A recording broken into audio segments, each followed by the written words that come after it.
அழைத்த தெய்வம் கைவிட மாட்டார். சந்தோஷமாயிருங்க, சந்தோஷமாயிருங்க, எப்பொழுதும் சந்தோஷமாயிருங்க, சந்தோஷமாயிருங்க, எப்பொழுதும் சந்தோஷமாயிருங்க.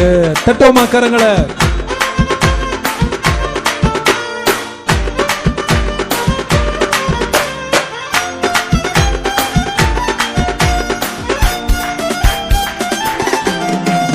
நெருக்கத்தின் நேரத்திலும் கண்ணீரின் பாதையிலும், நெருக்கத்தின் நேரத்திலும் கண்ணீரின் பாதையிலும் நம்மை காண்கின்ற தேவன் கைவிட மாட்டார். சந்தோஷமாயிருங்க, நம்மை காண்கின்ற தெய்வம்